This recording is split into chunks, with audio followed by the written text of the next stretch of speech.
प्यारे बच्चों, class 8th की साइंस की क्लास में आप सभी का एक बार फिर से स्वागत है। बच्चों, हमने स्टार्ट किया था चैप्टर नंबर 1 विज्ञान एवं तकनीकी के क्षेत्र में नवीनतम प्रगति। बच्चों, ये चैप्टर हम लोगों ने स्टार्ट कर दिया था और साथ ही हम लोगों ने जाना था कि जो संचार है उसके क्षेत्र में क्या क्या प्रगति हुई है इस समय में, वर्तमान समय में। ठीक है, और ये देखिए जितने साधन दिख रहे हैं, नवीनतम संचार के साधन जो हैं वो विज्ञान और तकनीकी की ही देन है। साथ ही बच्चों, हम लोगों ने जाना कि जो शिक्षा है उसमें किस तरीके से प्रगति हुई है और उसका माध्यम विज्ञान और तकनीकी के समय में क्या हो गया है। तो आईसीटी जो है, ये प्रौद्योगिकी जो है योजना शिक्षा के स्तर को सुधारने के लिए शुरू की गई है। इसके बारे में हम विस्तृत अध्ययन कर चुके हैं। इसके अंतर्गत स्मार्ट स्कूल और ई किताबों का प्रयोग जो है वो किया जा रहा है। इसके अलावा बच्चों, हम लोगों ने अंतरिक्ष में भी के क्षेत्र में विज्ञान और तकनीकी ने क्या योगदान दिया है उसके बारे में भी हम इसके पहले की वीडियो क्लासेज में पढ़ चुके हैं। आपने अगर अभी तक नहीं देखा है तो जा करके उसे देखिए, तब आगे का चैप्टर पढ़िएगा, तभी आपको अच्छे से समझ में आएगा। तो यहाँ पर हम लोगों ने चर्चा की थी कि इसरो का जो है गठन वो कब हुआ था। 1969 में हुआ था गठन। और इसके साथ ही बच्चों, यहाँ पर जो हमारे राष्ट्रीय उपग्रह हैं जैसे इनसेट और भारतीय दूरसंवेदी उपग्रह IRS ना, ये सब चीज़ें जो हैं इनके बारे में भी हमने पढ़ा था। और इसके अलावा 2 उपग्रह प्रक्षेपण यानों की रूपरेखा जो तैयार की गई है भारत में, उसमें से जो है PSLV जो है उसकी भी चर्चा की थी हम लोगों ने, और GSLV की भी हमने चर्चा की थी। मंगलयान जो है, ये देखिए चित्र आपको दिख रहा होगा, ये भी हमारे यहाँ से भेजा जा चुका है। और इसके अलावा बच्चों, हम लोगों ने ये भी जान लिया था कि अंतरिक्ष में पहुँचने वाले पहले व्यक्ति कौन है, यूरी गागरिन। और अंतरिक्ष में पहुँचने वाले पहले भारतीय कौन है, राकेश शर्मा। पहली महिला अंतरिक्ष यात्री कौन है, कल्पना चावला। और चालक रहित विमान जो है वो कौन सा है, भारत में लक्ष्य। अब आज हमें स्टार्ट करना है रक्षा एवं प्रतिरक्षा के क्षेत्र में क्या योगदान है विज्ञान और तकनीकी का, कितना प्रगति कर चुके हैं हम। बच्चों, रक्षा प्रतिरक्षा के क्षेत्र में जो है हमारे देश ने बहुत ही उन्नति की है। और एक संगठन है जिसका नाम है DRDO, यानी रक्षा अनुसंधान एवं विकास संगठन। ठीक है, इसका गठन किया गया है और जिसका उद्देश्य क्या है, रक्षा एवं प्रतिरक्षा के उद्देश्य मानते हुए इसका गठन किया गया है। और इसके तहत जो है सतह पर मार करने वाली मिसाइलें जैसे पृथ्वी हो गया ना, और अत्याधुनिक प्रणालियों से युक्त प्रमुख युद्ध टैंकर जैसे अर्जुन हो गया। साथ ही विमानों के लिए फ़्लाइट जो है वो सिमुलेटर, और चालक रहित जो लक्ष्यवेधी विमान है वो बैकून, बैरज प्रणाली जो है आदि जो है वो सभी बच्चों DRDO की ही प्रमुख नवीन उपलब्धियां हैं। और साथ ही प्रक्षेपास्त्र विकास कार्यक्रम के अंतर्गत जो है वो बैलिस्टिक प्रक्षेपास्त्र, आकाश मिसाइल, ठीक है ये, और ब्रह्मोस सुपरसोनिक मिसाइल, ये सब जो है आदि कार्यक्रम का प्रक्षेपण जो है वो किया गया है। तो इस प्रकार से बच्चों DRDO ने जो है वो काफ़ी प्रगति की है और काफ़ी चीज़ों का जो है निर्माण किया है जो कि हमारे रक्षा और अनुसंधान के लिए आवश्यक हैं। जल अभियानों के अंतर्गत जो जल अभियान है उनके संचालन के लिए बड़े बड़े समुद्री बेड़े और सामरिक मिसाइल तथा आकाशीय प्रक्षेपास्त्रों का भी विकास हुआ है। ये देखिए बच्चों, ये आप एक चित्र देख रहे होंगे डॉक्टर APJ अब्दुल कलाम जी का। आप लोग सब लोग उनको पहचानते भी होंगे। तो जो कि हमारे देश के पूर्व राष्ट्रपति थे, तो उन्होंने जो है 1998 में पोखरण में द्वितीय परमाणु प्रशिक्षण में एक निर्णायक भूमिका निभाई थी। ठीक है, इन्हें मिसाइल मैन के नाम से भी जाना जाता है और इन्हें बैलिस्टिक मिसाइल और प्रक्षेपण यानी प्रौद्योगिकी के विकास कार्यों के लिए मिसाइल मैन के नाम से जाना जाता है। रक्षा के क्षेत्र में NIC, कोच्चि और अरिहंत आदि युद्धपोतों का भी प्रयोग किया जा रहा है। अब हम चर्चा करेंगे चिकित्सा के क्षेत्र में जो है विज्ञान और तकनीकी ने क्या प्रगति की है। तो बच्चों, पहले जो चिकित्सालय थे उसमें आधुनिक मशीनें तो आ गई थी जिसके प्रयोग से रोगों की जांच की जाती थी, जैसे कि स्कैनर हो गया, एक्सरे हो गया, एंडोस्कोप आदि हो गया। तो रोग की जांच तो हो जाती थी, लेकिन जो आजकल जो है बहुत घातक बीमारियां जो हैं वो फैल रही हैं, उनसे बचने और रोकथाम के लिए जो है वो व्यवस्था पर्याप्त नहीं थी। और अब जो आधुनिक चिकित्सा पद्धति है आ गई है, तो उसके अंतर्गत जो है कई ऐसी तकनीकी का प्रयोग हुआ है जिसके कारण जो है जो कि उपचार मूलक तकनीकी हैं, जैसे रेडियोग्राफी हो गया, एंजियोग्राफी हो गया, कंप्यूटर टामोग्राफी हो गया, सीटी जिसको बोलते हैं ना, और मैग्नेटिक रिजोनेंस इमेजिंग हो गया, एमआरआई हो गया, तो सीटी स्कैन करवाना, एमआरआई करवाना आदि, ऐसी सोनोग्राफी आदि जो है, सोनोग्राफी आदि जो है, ऐसे निदानमूलक और उपचारमूलक तकनीकी हो गई हैं जिसके माध्यम से हम जो चिकित्सा के क्षेत्र में उपयोग कर रहे हैं और उपचार कर रहे हैं।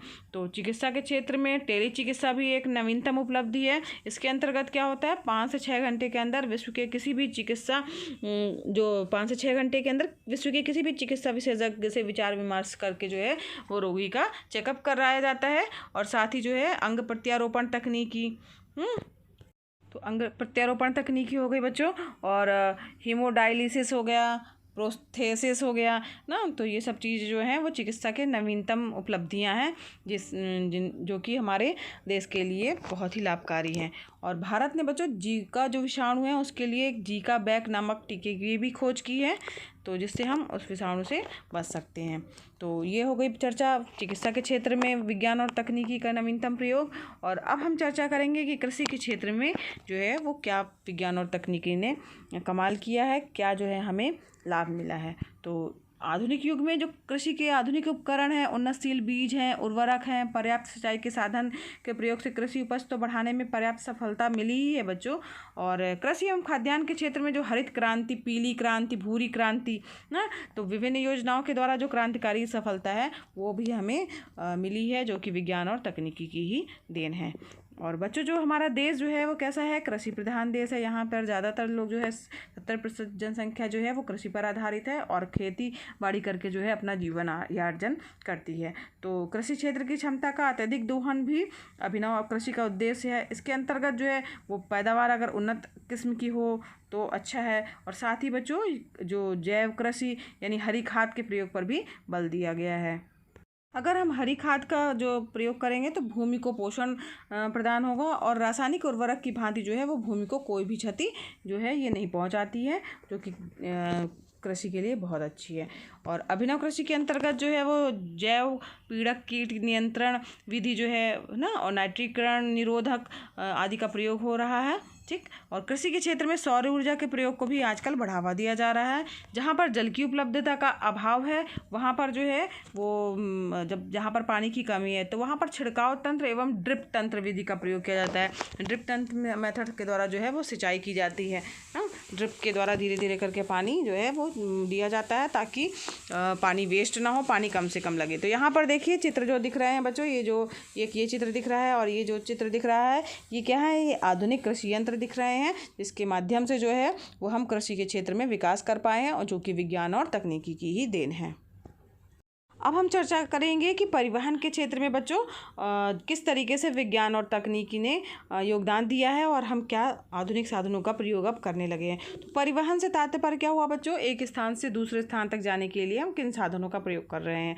तो पुराने समय में तो हम बैलगाड़ी वगैरह का प्रयोग करते थे, फिर इसका साइकिल आई, रिक्शा आया, इस टाइप से जो चीज़ें जो हैं वो बनती गई धीरे धीरे करके। तो जो सुदूर क्षेत्र में बसे ग्रामीण क्षेत्र हैं उनको जोड़ने के लिए जो है वो बहुत ही सुविधाएं परिवहन के क्षेत्र में कर दी गई हैं। और जो बहुत दिनों वाली यात्रा थी यानी जो जिसमें 3 दिन लगते थे, 4 दिन लगते थे जाने में एक जगह से दूसरी जगह, तो उसके लिए जो है रेल हो गई, सड़क हो, जल और वायु परिवहन के क्षेत्र में विकास हुआ, जिसके कारण हम बहुत इतनी बड़ी यात्रा को चंद घंटों में भी पूरी कर लेते हैं। और साथ ही बच्चों विश्व की अग्रणी पंक्ति में जो है वो हम अपना स्थान सुनिश्चित करने के लिए जो है वो लगातार प्रयास कर रहे हैं। तो इसके अंतर्गत बच्चों जो आपने देखा भी होगा कि मेट्रो रेल चल रही हैं, बुलेट ट्रेनें चल रही हैं ना, मोनो रेल वगैरह भी चल रही हैं। तो इन सब चीज़ों को जो है वो चलाया जा रहा है ताकि परिवहन के क्षेत्र में हम आगे बढ़ सकें। पर्यावरण को प्रदूषण से बचाने के लिए जो है कई ऐसी चीज़ें भी खोजी गई हैं जिसके कारण पर्यावरण कम से कम प्रदूषित हो। तो इसके लिए हम ई रिक्शा वगैरह आपने देखा होगा, अब ई रिक्शा के प्रयोग हो रहा है। ई रिक्शा में जो है वो कोई पोल्यूशन नहीं होता है, CNG गाड़ियों का प्रयोग किया जा रहा है, उसको बढ़ावा दिया जा रहा है। और जो रेल हैं उनकी भी स्पीड बढ़ा करके रेल यातायात को जो है वो नवीनतम रूप देने का प्रयास किया जा रहा है। यहाँ पर देखिए आपको दिख रहा होगा ये ई रिक्शा, आप अपने आसपास भी देखते होंगे, जो कि पर्यावरण को प्रदूषित होने से रोकने के लिए एक ऐसी टेक्नोलॉजी का प्रयोग किया जा रहा है। तो परिवहन का साधन है जिससे पर्यावरण प्रदूषित नहीं होता है ना। और ये मेट्रो ट्रेन है ना, इस पर भी ये बड़े बड़े मेट्रो शहरों में तो चल रही है, साथ साथ बहुत सारे अब जगह पर लागू की जा रही है या बनाया जा रहा है ताकि मेट्रो स्टेशन बने और मेट्रो ट्रेन जो है वो चले। और यहाँ पर देखिए ये बुलेट ट्रेन का चित्र है, तो ये भी जो है वो परिवहन के क्षेत्र में योगदान दे रही है। अब हम चर्चा करेंगे विनिर्माण के क्षेत्र में विज्ञान और तकनीकी ने क्या नवीनतम जो है प्रगति की है। तो बच्चों, विनिर्माण से क्या तात्पर्य है? विनिर्माण मतलब होता है या वस्तु का निर्माण जिसको कहा जाए, तो कच्चे माल जो है उसको मूल्यवान उत्पादन में, जो उत्पाद में परिवर्तित कर देना, यानी रॉ मटेरियल हमने लिया और उसको बहुत मतलब अच्छे जो है वो उत्पाद में परिवर्तित कर देना और अधिक मात्रा में वस्तुओं के उत्पादन को जो है वो उसका उत्पादन करना ही विनिर्माण कहलाता है। तो विनिर्माण के अंतर्गत जो है हस्तकला से लेकर के उच्च तकनीकी तक बहुत सी मानवीय गतिविधियां आ जाती हैं और औद्योगिक उत्पादन के अर्थ में भी इसका प्रयोग किया जाता है।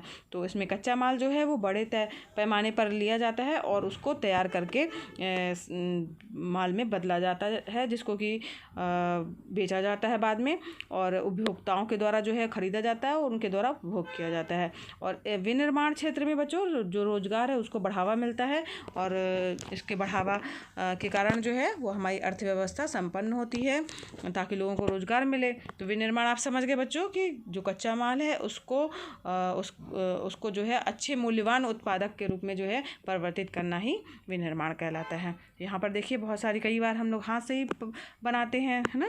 तो और कच्चे माल को जो है हाथ के द्वारा जो है कुछ अच्छा सामग्री बना देते हैं, हस्तकला जिसको कहा जाता है। और कभी कभी हम लोग मशीनों का भी प्रयोग करते हैं। तो यहाँ पर देखिए चित्र दिख रहा होगा, एक है हस्तकला वाला दिखाई दे रहा है आपको और यहाँ पर जो है मशीनों के द्वारा दिखाई दे रहा है।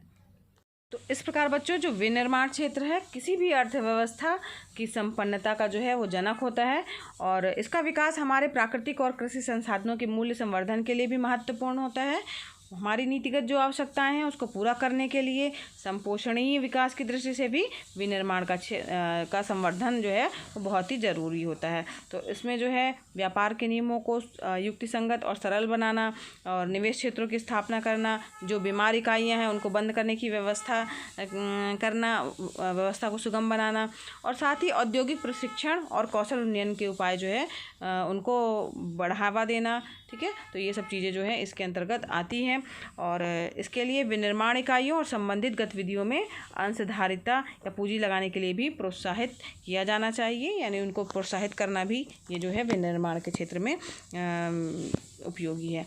तो इस प्रकार से बच्चों तकनीकी का उपयोग जो है विनिर्माण के क्षेत्र में, यानी कच्चे मालों को मूल्यवान उत्पाद में बदलने में भी बहुत यूज़ हो रहा है और हम उसका प्रयोग करके आगे बढ़ रहे हैं। तो इस प्रकार से बच्चों आज हम लोगों ने इन विषयों पर चर्चा की कि किस तरीके से विज्ञान और तकनीकी जो है वो रक्षा के क्षेत्र में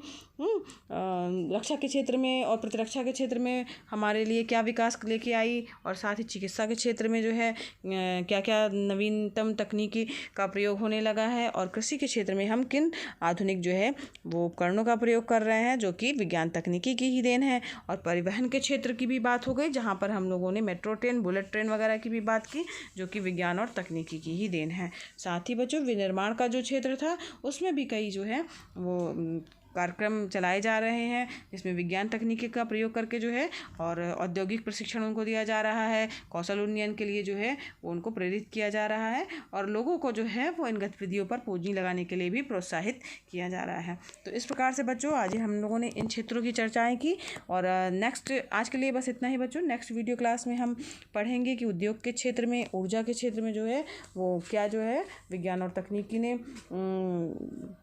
नवीनतम उपयोग किया है और व्यापार और वाणिज्य के क्षेत्र में भी विज्ञान तकनीकी का क्या योगदान रहा है और ई गवर्नेंस के क्षेत्र में भी हम इसके नेक्स्ट वीडियो क्लास में पढ़ेंगे। आज के लिए बच्चों बस इतना ही और अगर बच्चों पढ़ाना पसंद आ रहा हो तो वीडियो को लाइक कीजिएगा, चैनल पर नए हैं तो चैनल को ज़रूर सब्सक्राइब कीजिए, साथ ही बेल आइकन भी प्रेस कीजिएगा ताकि आपको नोटिफिकेशन जो है वो सबसे पहले मिले। बच्चों ये वीडियो क्लासेस एकदम निःशुल्क हैं, फ्री हैं, तो आप भी इसका लाभ लीजिए, दूसरे बच्चों को भी शेयर कीजिए ताकि वो भी इसका लाभ ले सके। धन्यवाद बच्चों, मिलते हैं नेक्स्ट वीडियो क्लास में।